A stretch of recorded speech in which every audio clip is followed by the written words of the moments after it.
Hello and thank you for joining us. President Trump has set his sights on Venezuelan oil after U.S. forces captured the country's now former leader. Venezuela is one of the most oil-rich countries in the world, but mostly sells to China. It also lacks the infrastructure to produce oil at a large scale. During a retreat with House Republicans today, President Trump praised the operation to take Nicolás Maduro and confirmed he will soon meet with major oil companies. But the United States proved once again that we have the most powerful, most lethal, most sophisticated, and most fearsome. It's a fearsome military on planet Earth. I'm also meeting with oil companies. Let's go. You know what that's about. We've got a lot of oil to drill, which is going to bring down oil prices even further. Top Trump administration officials are set to brief all members of the House and Senate tomorrow about the Venezuela operation. CBS News has learned Maduro and his wife Celia Flores were both injured while they were trying to escape to their safe room during the weekend mission in Caracas.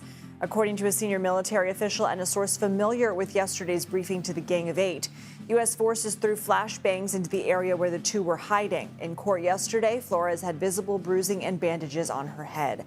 CBS News Chief White House correspondent Nancy Cortez joins us now. Nancy, what is President Trump's long-term goal when it comes to Venezuela's oil?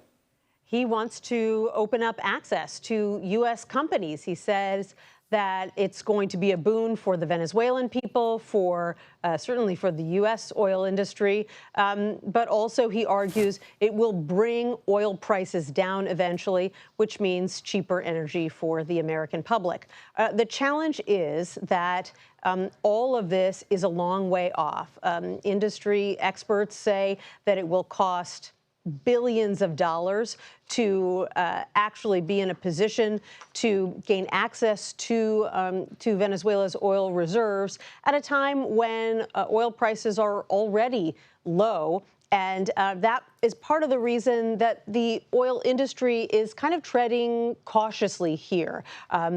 No big expressions of excitement over this. The leaders of ConocoPhillips and Chevron and Exxon are poised to meet with the U.S. Energy Secretary on Wednesday in Miami on the sidelines of a Goldman Sachs Energy conference to begin talking about this. And the president signaled that he may get involved at some point as well.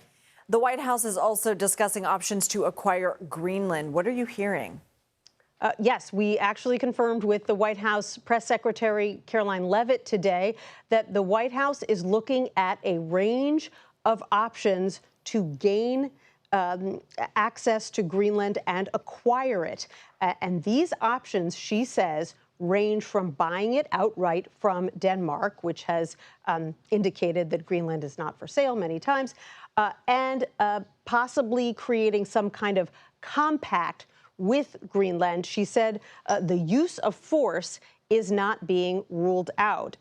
White House officials have not addressed the concern that is being voiced throughout Europe today that any use of force would violate the NATO treaty that has been in place for 3/4 of a century and which the U.S. and Denmark, of which Greenland is a part, are signatories. And so,